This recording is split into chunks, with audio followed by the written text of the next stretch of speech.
Hi, I'm Rob, and in this Gems of War video I'm going to show you the scoring system and the team I'm going to use for this Song of the Sands World event. You collect bells and songs, but I'll show a simplified scoring system in just a moment. First up, rewards. Grab the rewards from the rewards section, and the reason is this is a guild based event and your guild may have started before you and you may have rewards ready to collect. And some of those rewards could well be the badge of songs, which starts as a token, will evolve into a badge and ultimately a medal where you can do extra skull and spell damage. And it really makes a difference, so be sure to do that. From the shop, grab yourself a tier 1. This is really cool.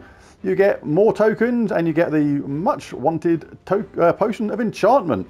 Enchant all allies at the start of battle. This applies to this event, but it's the entire week. At the start of every single battle, all your troops start enchanted.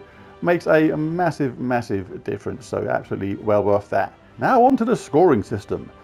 There are 6 battles you can encounter during this event, which are Blade Dancer, Ragnargord, Starflower, Luna, the Wild Queen and the Wild King. And the event has 3 different phases. Phase 1, the first 2 battles are the only available battles to play and have an equal chance of appearing. You will need to win 15 battles here to progress to the next phase. Next phase, the first 4 battles are the only available battles to play and also have an equal chance of appearing. You will need to win a further 15 battles here to progress to the next and final phase. Phase 3. All 6 battles are now available with an equal chance of appearing, and this phase continues until the end of the event. Now, the below is the scoring system, so you collect bells and songs, but I've simplified the scoring system there to make it easier. But basically, each bell is worth 4 points, each song is worth 10 points, and as battles get harder, they will increase the amount of bells and songs they give by 25%.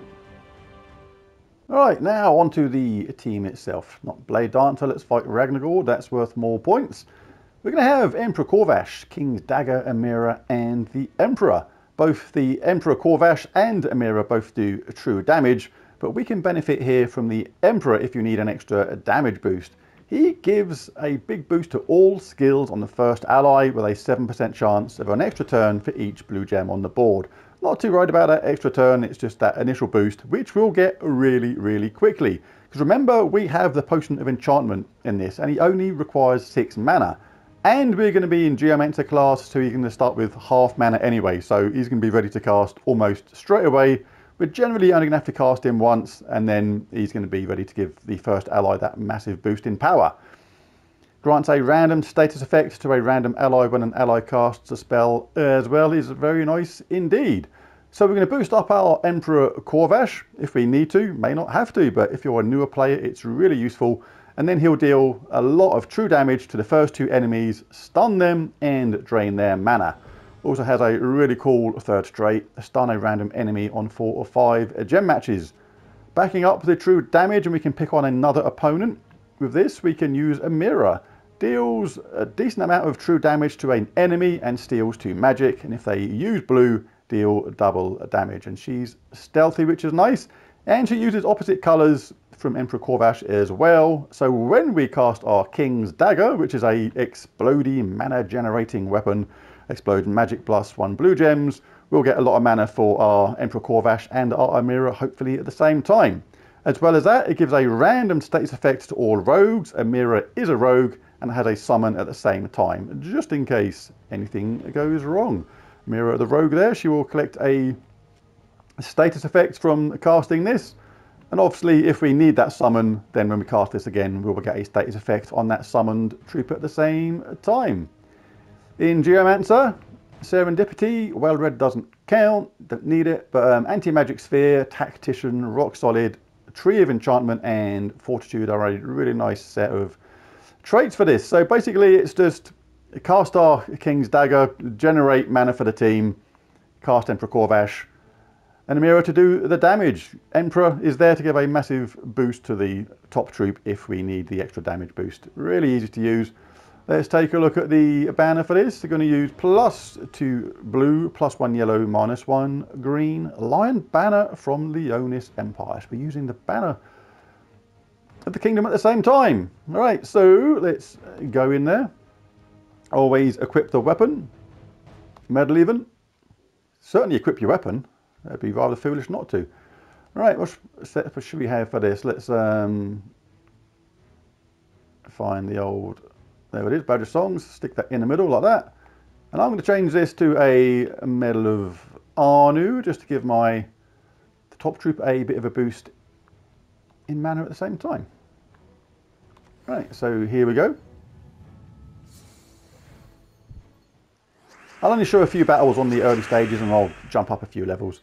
So when you've got basically mana you can collect for your weapon, you would collect that first, because when you cast that you're going to basically explode a load of gems, charging up the team. But we don't have any brown there, we don't have any yellow there, so we'll just collect something for somebody else if that's the way the game wants to be. We'll get there eventually anyway because of the Potion of Enchantment. But yeah, the game is being mean on our colours right now, but hey ho, so be it. So let's just take out the first two, then use a mirror to take out the last one. Could have cast our Emperor, but obviously there's no need to right now, but may do it anyway just to show how it works. It's very beneficial if you're a newer player. Obviously, if you don't have stats like mine, you're not going to be doing as much true damage with your Emperor Corvash and your Amira. This is where it's so handy. I mean, look at that, he's on 5 out of 6 before we've even started. It's like he's ready next round to give a big old damage boost. So let's get our weapon up this time maybe. There you go. So I'll just show this. At the moment we're doing 57 true damage to the first 2 enemies. If we cast our Emperor, didn't get the extra turn, I'm just doing this to show the effect. Now doing 79 true damage to the first 2 enemies, which is really good. And we benefited from extra attack, extra armor and extra life at the same time, so all round good. Cast our weapon, generate mana for the team. Let's get rid of the top 2 troops. Obviously this is massive overkill at this point. This is just literally just to show the team working, and we can cast this again. See who gets charged up first out of Amira and Corvash, and take it from there. They're both ready next round anyway, but the last troop said, I ain't got nothing to do with this, mate. I'm out of it. I'll just commit Harikari and I'm gone. Alright, I've jumped forward a little bit. Hopefully we'll get some stronger enemies in a moment. But what I realised when doing those previous battles was you're actually better off swapping Amira and the weapon round. And the reason is because the Emperor gives those skills to the first ally. What that means is if you were unlucky enough to lose your top troop, you want all those skill boosts going on someone that does damage at the same time, which in this case is Amira. So we'll swap those 2 around. And the cool thing about the Emperor as well is, remember, the boost it does is not just to the magic on Emperor Corvash or the top troop, making them more powerful. It's on everything. So you get extra attack, extra armor, extra life. It just makes it better because we get skull damage bonus from this event as well. So all the extra skull damage he does really, really helps out. Amira there, next troop. Now we just cast our weapon to get the either or, whoever comes first, whoever gets charged up first, Amira or Corvash, will cast them next, and it's Corvash. And job done. Didn't need to cast the Emperor then. Obviously if you're a newer player or your magic isn't as high as mine, you would cast the Emperor then to get the damage boost. Now we've got a much higher opponent here now, Ragnargord level 154. So this is where we can really make use of the Emperor. So you've got 163 odd life, 164, just gone up a bit. We wait 1 round here. You can cast this, obviously, if you want to do that. You can explode those gems, get everybody charged up at once. When we cast our Emperor, we're going to get a nice boost to all skills on the first ally. So not just magic, it's going to go on attack and everything else. Currently on 55 true damage. Let's cast this first. We did get the extra turn. Now on 76 true damage to the first 2 enemies. This means we can hit them a second time and the job will be a good one. Let's generate mana with this. Get Corvash charged up again if we can. There we go. They're now dead. See you later. We can cast a mirror if we like, or we can take something of this skull damage. No need to, but it's better than getting your Corvash walloped. We'll take that ourselves. If you want another boost, we can do it again. Let's do it again. 84% chance of an extra turn there. Why not? Now doing 97 true damage to the first 2 enemies. Let's soften them up with Amira.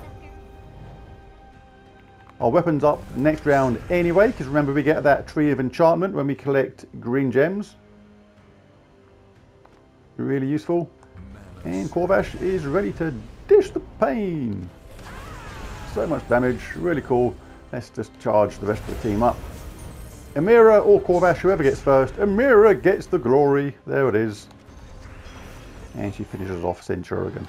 So that is a team I'm going to use for this world event. Remember, it's only going to get more powerful as well, because when you collect those tokens and badges, eventually evolve it into the medal, you are going to be doing absolutely massive damage in a huge way. And making mincemeat of this world event. So there it is. There's the team. There's the scoring system. If you enjoyed the video, why not bash that like and subscribe button? It really does help.